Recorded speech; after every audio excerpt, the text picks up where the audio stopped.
Yo, hey folks, it's Kevin, Big K Horror, and I am about to do part one of my favorite underrated zombie films. Now, this is omitting, not involving whatsoever, the George Romero films whatsoever, the Return of the Living Dead films, any Fulci films, Resident Evil, blah blah blah. This doesn't contain any of those. Nothing, nothing big like that. Now, some of these movies could be well known, but also a lot of them are underrated and just forgotten or not known about, and others are well known but just, well, underrated. So I'm going to start. Now, this video I'm going to kind of whiz through because the stack of videos I got for this video alone will make my runtime run too long. So, and YouTube will not let me post a video that's too long. So I'm going to just kind of breeze through this.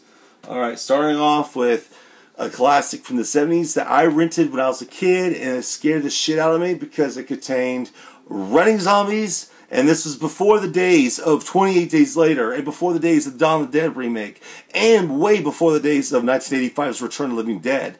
Alright, this is the 70s, and we're talking about Bob Clark and Alan Ormsby, and we are talking Children Shouldn't Play with Dead Things. Alright, now this movie's fucking classic, and it's awesome.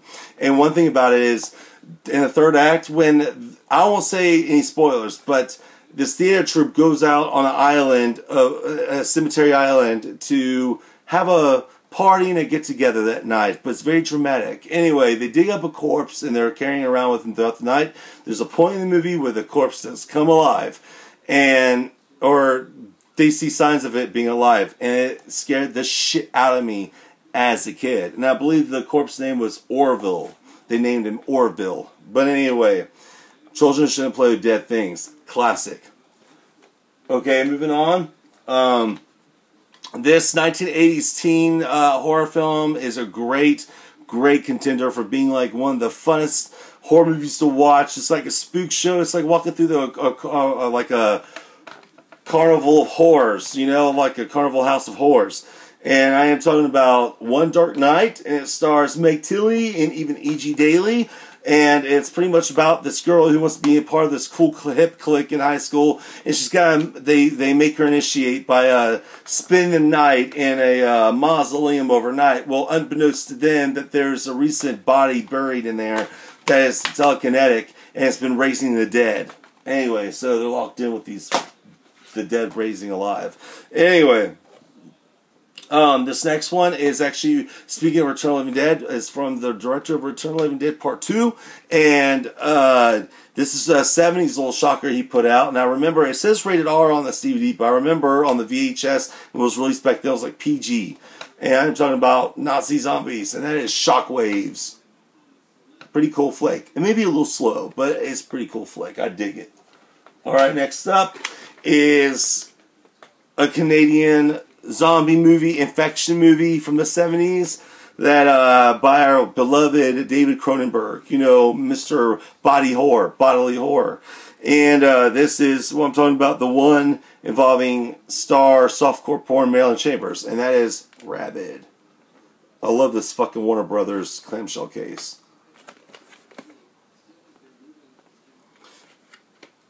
Great infection zombie, whatever the fuck that movie is, but I love it. Alright, next up is this classic from 1989, 1990, I believe, and it's when I was a kid, I remember when it came out, I remember the trade ads were in the newspapers, and this movie scared me, and it bothered me, because I saw it on VHS a while back after it came out, and I'm talking about Stephen King's Pet Sematary. This movie really did upset me as a kid, and watching it as an adult now, it's just entertaining, grim as hell, but I love it. Still holds up pretty well in my book. Alright, next up is this underrated and forgotten classic that mixes scary monster children with the living dead, mixed with a monstrous, gigantic Phyllis Diller and her poodle. And I'm talking about, you're like, what? But I'm for real. And I'm talking about the Boneyard Monster Poodle. Monster Phyllis Diller. And there's monster children, humanoid children that eat people, and there's the living dead, and it's a fucking crazy movie, but I love it. Alright, next up is the movie that put Stuart Gordon on the map, and this is a well-known movie to us horror hounds, but to maybe some of the mainstream public, it's a little not too well-known. but it put Stuart Gordon and the star on the map. And I'm talking about Reanimator. Alright, classic greatness right here from the 80s. Not really mentioned in the pantheon of zombie films, but it is. Alright, second up is the sequel, Bride of Reanimator, directed by Brian Yuzna. Gore aplenty. Love it. Alright. Next up is this movie that I like as an adult, but when I was a kid and I rented it, I was fooled because I was expecting the type of movie that the first one's named after, and I didn't get that. I got some weird comedy zombie movie, and I was like, what the fuck is this? But now watching it as an adult, I love it. And I heard it was originally supposed to be Return of the Living Dead Part 3, but don't quote me on that. And I'm talking about Chud Part 2, Bud the Chud. Alright? Yeah, but Chud 2. This was a fun, and supposedly it was Return of the Living Dead Part 3, but don't quote me on that. I could be mixing that up with info on another one. But it could be. But I could believe it.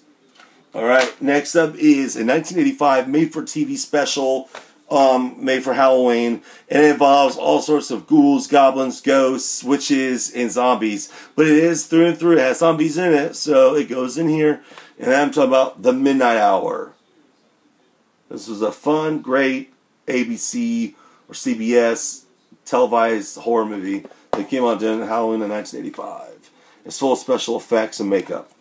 I love it. Alright, next up. Okay, this movie is a classic anthology. We all know this movie, and people have heard it plenty. But it is underrated on lists. Like I say, it's underrated for the Father's Day episode and the other episode involving Ted Dancing and Galen Ross from Dawn of the Dead. But this one's the Father's Day episode. I'm talking about Creepshow. I want my cake! Yeah, Father's Day. Alright, next up is Creepshow Part 2. And it involves a entry where a woman hits a pedestrian bum who's looking for a ride, and she tries to escape him and, you know, kind of like hit and run and get away, but he keeps staying connected to her car, asking or saying, "Thanks for the ride, lady. Thanks for the ride, lady." Very fucking crazy and effective, but I love it. Creepshow 2. Alright, next up is a total B movie, but it took me, like, I didn't like it at first, but after a few watches I enjoy it now, at least. And it's a total B movie from the B movie studio Full Moon, and I'm talking about The Dead Hate the Living.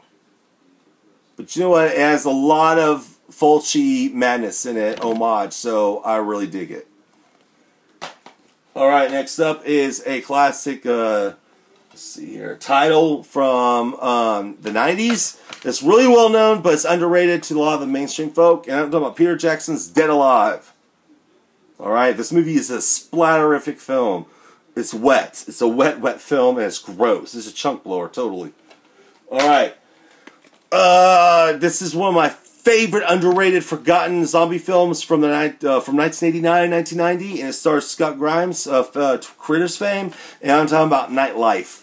It's described as what I would call Ferris Bueller's Day Off meets Night of the Living Dead, where this dork's night just goes to hell when the recently dead bullies of his school come back to life and come taunting him.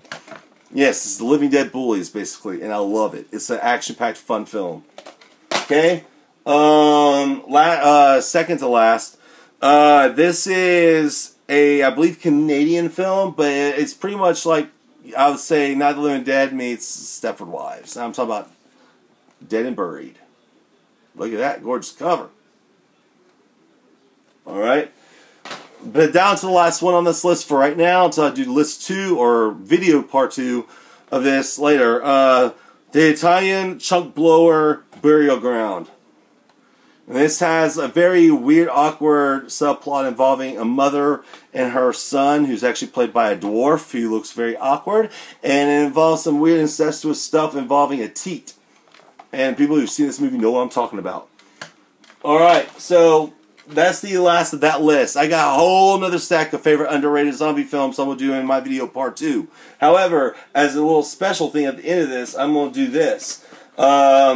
My favorite guilty pleasure zombie movie out there that's like too embarrassed to admit to people is Dr. Butcher MD. Actually, I'm not embarrassed to admit this at all. I love this film, but it's really crappy. Okay, it's a crappy B flick. But Dr. Butcher MD, total exploitation. You know, mixes the Amazon cannibal subgenre with the zombie subgenre with the Mad Doctor subgenre, whatever. Dr. Butcher MD. All right. Favorite remake of my favorite remake of zombie film out there has to be the 1990s Night of the Living Dead, directed by Tom Savini. All right. Last but not least, one of my favorite all-time zombie movie artworks for a VHS cover or whatnot, poster art. The movie's not so much great, but I've always loved this artwork as a kid when I went to the video store. And I'm talking about Zombie Lake. Alright, so that's my part 1 list. Part 2 is coming soon. But comment if you want to comment about whatever. Alright, peace out.